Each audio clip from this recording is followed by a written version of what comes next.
So hi guys welcome back to our YouTube channel friends. आज के इस video में हम करेंगे MCQs on sustainable development goal JK SSB exam के लिए जेके प्रैक्टिस द्वारा आपको फ्री ऑफ कॉस्ट प्रोवाइड किए जा रहे हैं।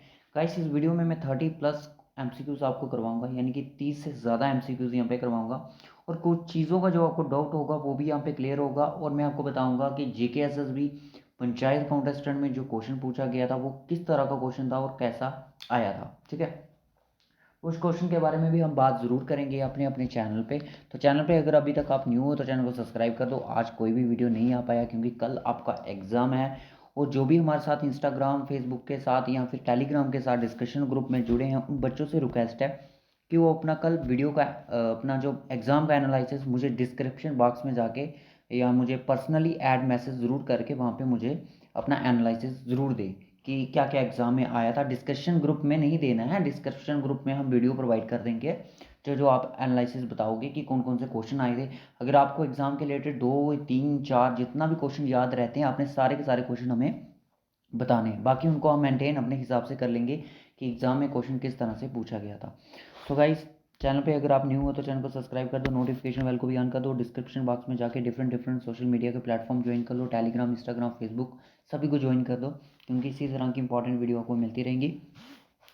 सो गाइस यहाँ पे मैं अगर बात करूँ तो लेवल 1 यानी अगर आपने अभी पहले कोई फॉर्म नहीं फिल किया तो लेवल 1 आपका एग्ज़ाम का स्टार्ट हो चुका है। यानी कि लेवल 1 जो था आपका जूनियर सुपरवाइज़र था, जो सिंपल ग्रेजुएट वाले बच्चे हैं। सुपरवाइज़र वालों का कुछ बच्चे ऐसे हैं जिनका ये सेकंड एग्ज़ाम है। ठीक है, सेकंड एग्ज़ाम किनका, जिनका पहले उन्होंने पंचायत का एग्ज़ाम दिया वो क्लियर नहीं हुआ, अब वो जाने दे रहे हैं सुपरवाइज़र का एग्ज़ाम, जूनियर सुपरवाइज़र का एग्ज़ाम देने जा रहे हैं। ठीक है, कुछ होंगे जिन्होंने अकाउंट असिस्टेंट, जिन्होंने टाइपिंग टेस्ट के लिए जूनियर असिस्टेंट के और भी एग्ज़ाम, हेल्थ मेडिकल एजुकेशन के एग्ज़ाम दे दिए, उनके लिए वो बात नहीं कर रहा। पर कुछ बच्चे हैं जिनका आज ये सेकंड एग्ज़ाम है, कुछ हैं ये इनका लाइफ में जेके एसएसबी का फर्स्ट एग्ज़ाम है जूनियर सुपरवाइज़र का। सेकंड आपका एग्ज़ाम होगा सब इंस्पेक्टर का फाइनेंस का। थर्ड आपका होगा आपका एफए का, यानी कि फाइनेंस अकाउंट असिस्टेंट का। ठीक है, जब ये जूनियर सुपरवाइज़र की शिफ्ट्स खत्म हो जाएंगी तो गाइस में हम फिर से हम तैयारी करेंगे एसआई और एफए की तैयारी, जो सिलेबस इनका सेम ही है। तो चलिए क्वेश्चन करते हैं स्टार्ट। तो गाइस मैं आपको बता दूं वीडियो को बिल्कुल भी स्किप मत करना, अगर आपका कल एग्ज़ाम है तो आपके लिए वीडियो इंपॉर्टेंट। आपने होप सो इसके जो थियोरेटिकल पार्ट्स हैं वो पढ़े ही होंगे। तो बोर्ड है कि what is sustainable development. Sustainable development होता क्या, the development are that meets the needs of the present without compromising the ability of future generation to meet their own needs. देखिए ये तो बनता है क्योंकि सस्टेनेबल डेवलपमेंट का गोल्स का मतलब ही यही होता है कि जो हम अगर प्रेजेंट में कुछ चीज़ें यूज़ कर रहे हैं, जैसे कि हम गाड़ियाँ यूज़ कर रहे हैं, ठीक है, विद फ्यूल्स के साथ। ठीक है, हम ये भी चाहते हैं कि हमारी जो आने वाली जनरेशन होगी उनको भी ये जो फैसिलिटी है उनको भी प्रोवाइड की जाए, उनको भी गाड़ियाँ मिले चलाने के लिए। जो हम फ़ोन चला रहे हैं, कुछ ऐसी जो थिंग्स हैं, ऑब्जेक्ट्स हैं जो हमें अभी नीड्स हैं, जो अभी हमें मिल रही है हमारी ज़रूरतें, वो हमारी आने वाली जो जनरेशन होगी उनको भी सही सलामत से उनको भी प्रोवाइडेड हो।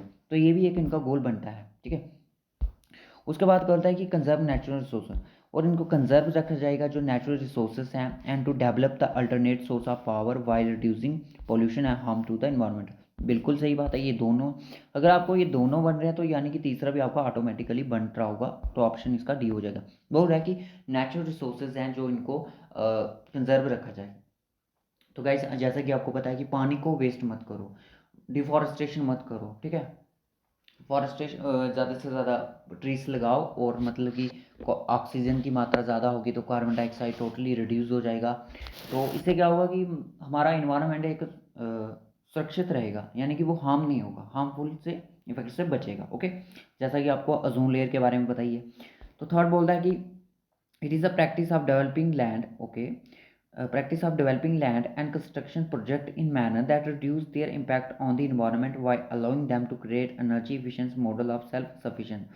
तो दोस्तों ये भी इसका एक गोल बनता है। तो बाकी इसके अगर ऑप्शन की बात करूँ तो डी इसका राइट ऑप्शन हो जाएगा। उसके बाद नेक्स्ट क्वेश्चन चलते हैं। एग्जाम में इस तरह का क्वेश्चन आए, which of the following is correct if we only achieve 2 out of 3 pillars of sustainable development. तो सोशल पर economic sustainability is equal to equitable. Okay, social plus अगर इन्वायरमेंट सस्टेनेबिलिटी किया जाए तो variable, economic plus environment sustainability is equal to variable. तो दोस्तों इसका right option जो आपका डी हो जाएगा। ठीक है, इस चीज़ को भी आपने ध्यान रखना है। मैं पीडीएफ प्रोवाइड कर दूंगा आपको टेलीग्राम पे इस वीडियो के बाद। बोर्ड है कि कौन सी यहाँ पे स्टेटमेंट है जो रिलेट करती है सस्टेनेबल डेवलपमेंट के साथ। तो क्या इसमें से जो करती है आपकी, देख लेते हैं, पढ़ लेते हैं। It refer to process state that can be maintain indefinitely. तो क्या ये ऐसी स्टेट है जिसको मेंटेन किया जाता है indefinitely. Natural resources must use in ways that do not create ecological debts और exploiting carrying productive capacity of the earth. बिल्कुल सही बात है। Minimum necessary condition for the sustainable maintenance the total natural capital stock above the current level. तो उनको reserve रखा जाएगा जो कि हमारे सोर्सेज हैं उनको आने वाली जनरेशन के लिए। तो फर्स्ट सेकंड थर्ड इसके तीनों राइट ऑप्शन है, तो आपका ऑप्शन इसका भी डी है। ओके बाद उसके बाद नेक्स्ट जो आता है कि इसमें से कौन सा एक ऑब्जेक्टिव है जो सस्टेनेबल डेवलपमेंट का नहीं है। कि continue to implement the family planning programme, बिल्कुल। Maintaining dynamic balance of arable land, arable land जिसका मतलब होता है not less than 123 million hectare and implement agriculture development strategy, उस पर इम्प्लीमेंट की जाएंगी, बिल्कुल। Maintain a dynamic balance of water resources by reducing water consumption for every unit. जैसे मैंने आपको बताया कि जल है तो कल है, ठीक है। तो क्योंकि पानी को बचाना है, पानी को वेस्ट नहीं करना है, तो इससे भी मतलब कि आने वाली जो हमारी जनरेशन होगी उनको कमियाँ यानी कि स्कैरसिटी फेस नहीं करनी पड़ेगी। To bring about a gradual sometimes catastrophic transform of the environment, ऐसा कुछ नहीं है, ये इसका ऑब्जेक्टिव नहीं है, ठीक है। तो आपको बस आपको जितना जितना ज़्यादा होना चाहिए, बस ये जो मैं आपको करवा रहा हूँ इसमें आपको थोड़ा मीनिंग क्लियर होगा इस चीज़ का, ठीक है। कुछ चीज़ें हम फैक्चुअल पढ़ें। सो आपसे पूछ रहा है कि what is the primary goals of sustainability. तो प्राइमरी गोल्स क्या रहता है सस्टेनेबिलिटी का। एक तो जो फर्स्ट गोल की बात करूँ तो फर्स्ट आपके टोटल होते हैं 17 गोल। कितने होते हैं? 17 गोल, ठीक है। 17 गोल हैं आपके। और फर्स्ट जो गोल है वो है नो पॉवर्टी। फिर उसके बाद zero hunger, good health and wellbeing, quality education, gender equality. तो मुझे नहीं लगता आपको इस तरह से क्वेश्चन पूछा जाएगा कि सेवन्थ गोल इस तरह से आ सकता है कि रैंडमली पूछा जा सकता है कि फिर 14th गोल कौन सा है, 11th गोल कौन सा है। इस तरह से क्वेश्चन आपको ज़रूर आ सकता है एग्जाम में। तो सबसे बोल रहा है कि end of poverty and hunger, बिल्कुल no poverty, okay. First goal आपका यही है। फिर उसके बाद बोलता है कि better standard of education, health care particularly in the certain, water quality and water sanitation, ये भी इसका एक गोल है। जेंडर इक्वालिटी को अचीव करना, बिल्कुल। Sustainable development growth while promoting the jobs and stronger economy, यानी कि जॉब्स की अपॉर्चुनिटीज़ देना, ठीक है। तो ये भी सारे के सारे गोल्स इसमें इंक्लूडेड, तो राइट ऑप्शन इसका भी डी है। उसके बाद बोल रहा है कि in which year the term sustainable development came into existence, कब ये टर्म है जो कि एक एग्जिस्टेंस फॉर्म में लाई गई। तो ये लाई गई थी आपकी 1980 में, ठीक है। तो इस तरह का क्वेश्चन भी एग्जाम में ज़रूर बन सकता है। और आपको ये पता है कि जो एसडीजी है, मैं शॉर्ट फॉर्म में बोलूँगा एसडीजी, सस्टेनेबल डेवलपमेंट गोल, इसको पास्ट किसने किया था ये आपको पता है, यूएन जनरल असेंबली ने किया था। और पूछा कि किस ईयर में इसको किया था। तो दोस्तों अगर आपको ऐसा क्वेश्चन आएगा तो आप बोलोगे 1992 में यूएन असेंबली ने इसको किया। फॉर्म एग्जिस्टेंस कब हुई थी, यानी कि पहले इसको लाया कब किया गया था, तो वो 1980 में लाया गया। और 12 साल, ठीक 12 साल के बाद इसको यूएन जनरल असेंबली ने इसको पास कर दिया, ओके। अब ये जो होता है ना सस्टेनेबल डेवलपमेंट गोल्स, ये सारी कंट्रियाँ इसमें परफॉर्म कर दी हैं, ठीक है। अब जो नेक्स्ट क्वेश्चन आता है वो बोलता है कि which of the flowing UN United nation commission is responsible for the review progress in the implementation agenda 21 and the Rio declaration on environment in development. तो कौन इसके लिए रिस्पॉन्सिबल है। तो इसका जो राइट ऑप्शन है वो आपको मैं बता दूँ, United nation commission on sustainable development, ठीक है। यूनाइटेड नेशन कमीशन इसके लिए रिस्पॉन्सिबल है। उसके बाद जो नेक्स्ट क्वेश्चन आता है वो है consider the following statement related to the parameters of sustainable development refer to the guiding principle. तो इनमें से कौन सी जो स्टेटमेंट है जो रिलेट करती हैं पैरामीटर सस्टेनेबल डेवलपमेंट के साथ। Helping in understanding the concept of sustainable development, बिल्कुल पहले हमें ये चीज़ पता होनी चाहिए सस्टेनेबल डेवलपमेंट का कंसेप्ट क्या है। Pointing the problem associated with it, और क्या क्या प्रॉब्लम्स हैं। Help to take the active policy maker, और इनको करने के लिए पॉलिसीज लेनी चाहिए, किस तरह से इनको मैयर करा जाता है। जैसे कि एसडीजी में 17 गोल्स हैं, हमको अचीव करना है। जब उनको अचीव करोगे तो यही हमारी एक्टिव पॉलिसीज़ हैं जो इनको की जा सकती हैं, जिनसे हम, और इसके जो तीनों की तीनों ये फॉर्म्स हैं, ये इसका राइट ऑप्शन है। अब बोल रहा है कि which is not included in the parameters of sustainable development, carrying capacity, inter generation equity, gender disparity and diversity, ये तीनों इसमें इंक्लूड होती हैं। राइट ऑप्शन इसका डी है। तो नन ऑफ द अबव, यानी कि इनमें से कोई नहीं, ये सारी की सारी इंक्लूड होती हैं, नॉट इंक्लूडेड नहीं है, इंक्लूडेड नहीं है, नॉट इंक्लूडेड है, ओके। थोड़े बहुत क्वेश्चन हैं जो आपको ये आते भी होंगे, अब देखते हैं कि नंबर ऑफ, इसको छोड़ो 5 को, number of sustainable development goals by the United nation, कितने सारे जो इनके नंबर ऑफ गोल्स थे जो कि थे, तो वो है आपके 17। और अगर मैं बात करूं कि फर्स्ट कौन सा है, तो आपको पता है नो पॉवर्टी, उसके बाद आता है आपका ज़ीरो हंगर आता है, फिर उसके बाद आपका आता है no poverty, zero hunger, good health, wellbeing, quality education, gender equity. तो ये इस तरह से आपके गोल है। इनको पास किसने किया था? यूएन जनरल असेंबली ने किया था। उसके बाद जो नेक्स्ट क्वेश्चन आता है वो है United Nation conference on sustainable development is also known as, United Nation conference on sustainable development के जो ऊपर होती है उसको क्या बोला गया? तो दोस्तों वो आपकी रियो 2012 बोली जाती। और ये रियो प्लस, जो अगर इसको बोला जाए रियो +20, अगर एग्जाम में आपको पूछा जाए, फैक्चुअल कॉन्सेप्ट क्वेश्चन है ये, रियो +20 हेल्ड कहाँ पे कब हुई थी? तो आपने बोला है ये हुई थी रियो 2000 जून 2012 में, 2012 में ये हेल्ड हुई थी। ठीक है, इस तरह से क्वेश्चन एग्जाम में बन सकता है। तो अगर मैं नेक्स्ट क्वेश्चन की बात करूँ, उसके बाद जो नेक्स्ट क्वेश्चन है वो है 4 domains circles of sustainability used by the United nation. So guys, अगर जल्दबाजी में मुझे प्रोनाउंस करने में गलती हो रही है तो उसके लिए सॉरी, क्योंकि ये जल्दी जल्दी ही लेक्चर अपलोड करना था। इकोनॉमिक, इकोलॉजिकल, पॉलिटिकल और कल्चरल, ये इसका राइट ऑप्शन है। ठीक है, यही इनका जो सर्कल है सस्टेनेबिलिटी का। ओके, तो जो नेक्स्ट क्वेश्चन आता है वो बोलता है कि technology which meets the sustainable development needs to offer refer to, तो ये कौन सी टेक्नोलॉजी होगी? तो वो आपकी अप्रोप्रिएट टेक्नोलॉजी होगी। ठीक है, एग्जाम में ये भी क्वेश्चन आ सकता है। अब हो रहा है कि when the consumption of natural resources are equal to nature ability to replenish then sustainability is, अगर बोल रहा है कि जो कंजप्शन हो रही है, यानी कि हम कंज्यूम कर रहे हैं जो नेचुरल रिसोर्सेज, वो नेचुरल के इक्वल है यानी कि एबिलिटी के, तो उसको क्या बोलेंगे? उसको बोलेंगे हम स्टेडी स्टेट इकोनॉमी। ठीक है, स्टेडी स्टेट इकोनॉमी उसको बोला जाता है। उसके बाद जो नेक्स्ट क्वेश्चन आता है वो है कि the sustainable development goals recognize that all the country must stimulate action for the following case, तो वो आपका है पीपल, प्लैनेट, प्रॉस्पेरिटी, पीस और पार्टनरशिप। ठीक है, इस चीज़ को आप याद रख लेना अपने तरीके से। बोलता है कि as per United Nation following is the broader issue human development, इनमें से कौन सा एक ऐसा है जो एक ब्रॉडर इशू है ह्यूमन डेवलपमेंट के लिए? Education, public health, standard of living, ये सारे के सारे एक ब्रॉडर इशू हैं ह्यूमन डेवलपमेंट के लिए। उसके बाद next question, sustainability science is the study of the concept of sustainable development, और किसकी स्टडी करती है? ये करती है इन्वायरमेंटल स्टडी को। ठीक है, क्योंकि इन्वायरमेंटल जो रिसोर्सेज हैं वो भी तो सेफ होने चाहिए ना, तभी तो हमारी जो आने वाली जनरेशन होगी उनको जो नीड्स हैं वो उनको प्रोवाइडेड होंगी उनकी। तो एक हिसाब से ये देखा जाए तो अगर सारा खाना तुम खा लोगे तो बाकी वाले क्या खाएंगे? ठीक है ना। मॉडर्न कंसेप्ट है जो सस्टेनेबिलिटी का, development focus more on economic development है, सोशल डेवलपमेंट है, इन्वायरमेंट प्रोटेक्शन पे। जी हाँ, इस सभी पे इफेक्ट है इनका, मॉडर्न कंसेप्ट है जो। अब बोलता है कि sustainable development adopt by United Nation, adopt कब किया गया था इनको यूनाइटेड नेशन में? यूनाइटेड नेशन ने इनको अडॉप्ट किया गया सर 2015 में। ठीक है, अगर एग्जाम में आपसे पूछा जाए तो जो आता है when was sustainable development come force, और इनको फैक्ट में कब लाया गया? तो ये लाया गया आपके 2016।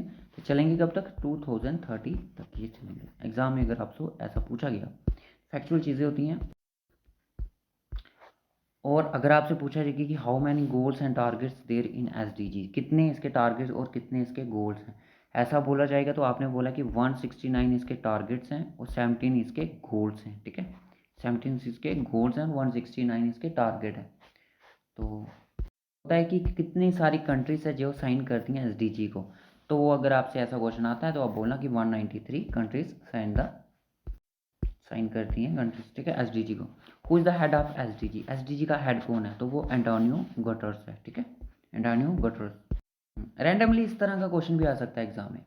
What is the third goal of sustainable development गोल, इनमें से थर्ड गोल्स कौन सा है सस्टेनेबल डेवलपमेंट का? तो वो आपका, मैं जैसे बताया पहले, आपका and poverty, zero hunger, good health and wellbeing, उसके बाद जेंडर इक्वलिटी। ठीक है, थर्ड गोल आपका गुड हेल्थ और वेलबींग।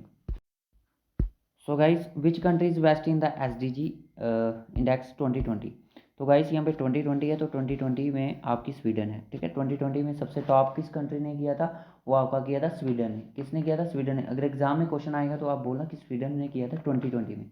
अगर आपसे पूछा गया कि 2020 में इंडिया का क्या रैंक था, इंडिया का क्या रैंक था, वो आपका था 117 रैंक, ठीक है, 117 रैंक था। अब आपने मुझे कमेंट करके बताना कि 2021 में कौन सी कंट्री का रैंक फर्स्ट था। ये मुझे क्वेश्चन यहाँ पे डालना भूल गया है, तो बाकी मैं आपको इंडिया का तो बता ही देता हूँ। से क्वेश्चन पूछा गया है कि what is the rank of India in SDG index 2021 में इंडिया का क्या रैंक था, ठीक है। तो इसमें जो टोटल कंट्रीज़ ने वो थी 165 कंट्रीज़ थी, और उनमें से जो इंडिया का रैंक था वो आपका 120 रैंक था। 2020 में इसका रैंक 117 था। तो आपको आप अगर क्वेश्चन आया तो 117 ज़रूर आएगा। तो कुछ स्टूडेंट होंगे वो 117 पे क्लिक करेंगे, तो ऐसा गलत हो जाएगा, ठीक है। 2020 देख लेना, 2021 है कि 2020 है। उसके बाद जो नेक्स्ट क्वेश्चन आता है, which of the following statement is are correct regarding SDG index, India index. It is was published by NITI Aayog, बिल्कुल इसको नीति योग पब्लिश करती है। तो याद रखना इसको कौन publish, it was launched in, बिल्कुल गलत। तो ये आपकी सिर्फ आपकी एक ही स्टेट यहाँ पे ठीक हो रही है, ठीक है, बाकी स्टेटमेंट यहाँ पे गलत हो गई है। अब बात आती है कि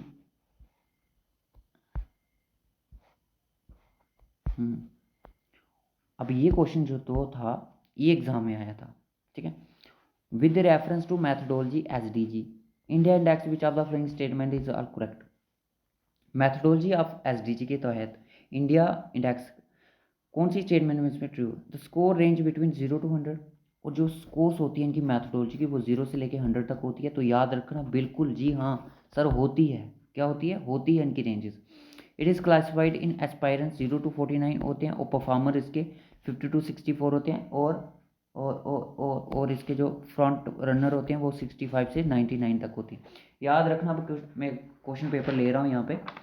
इसमें जो पूछा गया था क्वेश्चन, किस तरह से पूछा गया था, क्वेश्चन पूछा गया था दोस्तों, जो JKSSB पंचायत कॉन्टेस्ट में क्वेश्चन आया था उसमें पूछा गया था, ध्यान से सुना, as per the NITI Aayog SDG index which of the following ranges of the score is use to classify the states या फिर UT under the category of performer. यहाँ पे आपके 3 क्वेश्चन निकले हैं दोस्तों। परफॉर्मर की जो रेंज होती है वो क्या रहती है, ये क्वेश्चन भी आपको मैं ज़रूर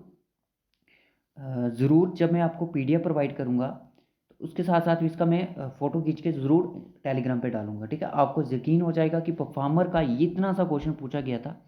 फैक्चुअल चीज़ें पूछता है JKSSB, क्या पता आपको पूछ ले कि फ्रंट रनर की रेंजेस क्या थी, ठीक है, एस्पायरेंट की क्या थी।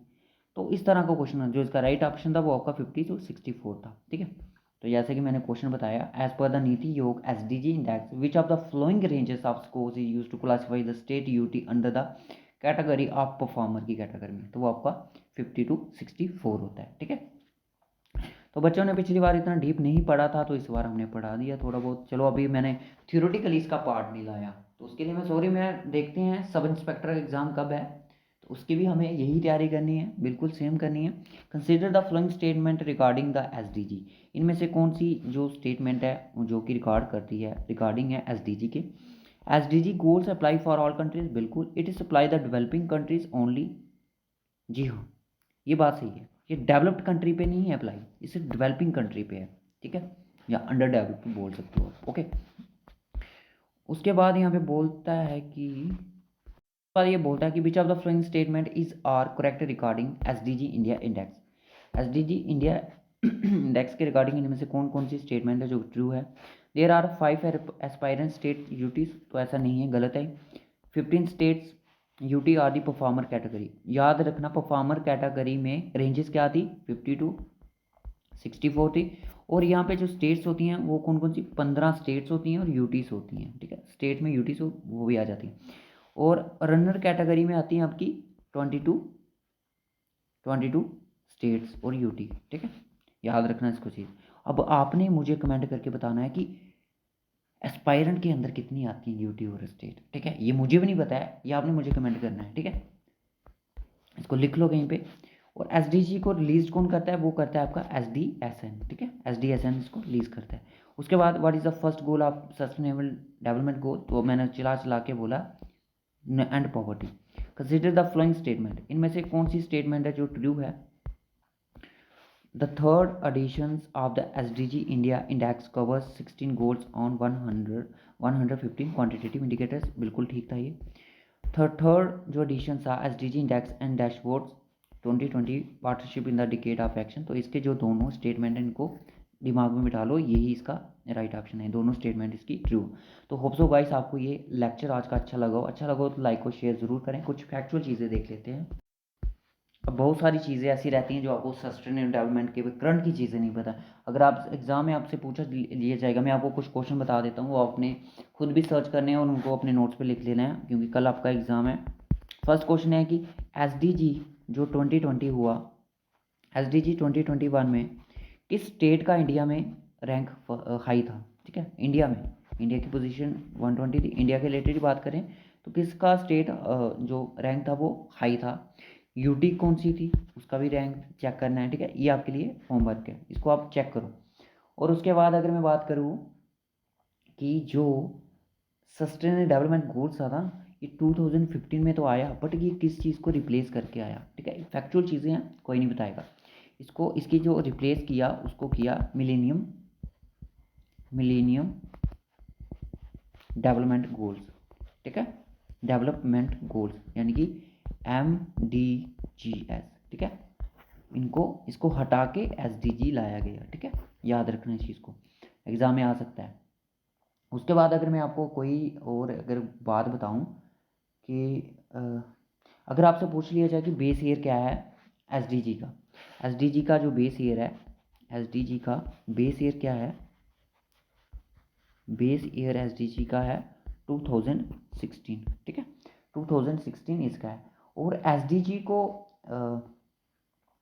अगर आपसे पूछा जाए कि SDG के जो वैलिड डॉक्यूमेंट और वैलिडेट और डॉक्यूमेंट को कौन प्रैक्टिस करता है, यानी कि कौन उसको कलेक्ट करता है, तो आपने बोलता है उसको नीति आयोग करता है, नीति आयोग करता है। और उसने कब से स्टार्ट किया था, 30 दिसंबर 2019 से इसने स्टार्ट किया था इस चीज़ को। ठीक है, और उसके बाद ये कुछ यही चीज़ें थी, आपने बस याद रखना है कि इसका पहले नेम क्या था, मिलेनियम डेवलपमेंट गोल्स था। ठीक है, सो होप सो गाइस आज का लेक्चर आपको ये अच्छा लगा लाइक और शेयर जरूर करें। उस वीडियो का मैंने थंबनेल भी नहीं बनाया क्योंकि जो मैंने होमवर्क लिया वो आपने पता करना है। तो एस्पायरेंट की रेंजेस क्या है और इंडिया में कौन सी स्टेट ने टॉप किया है, और उसके बाद ठीक है कुछ मैं फैक्चुअल चीज़ें में लिख लूँगा तो फिर मैं आपको ये प्रोवाइड कर दूँगा PDF बना के। ठीक है, so okay guys, bye bye, take care, good night to all of you. तो देखते हैं रात को लाइव सेशन आते हैं। ठीक है, क्योंकि कल एग्ज़ाम है, कुछ टिप्स वगैरह देते हैं कि किस तरह से एग्ज़ाम को हमने करना है। ठीक है, so okay guys, bye bye. Video को अपलोड भी करना है और लाइव सेशन भी टाइम का रखना है। तो देखिए 9 बजे नहीं रखेंगे क्योंकि अभी वीडियो डाला है, तो थोड़ा टाइम के बाद ही। तो देखते हैं रात को 10 बजे तक हम लाइव सेशन रखते हैं। ठीक है, so okay guys, bye bye, take.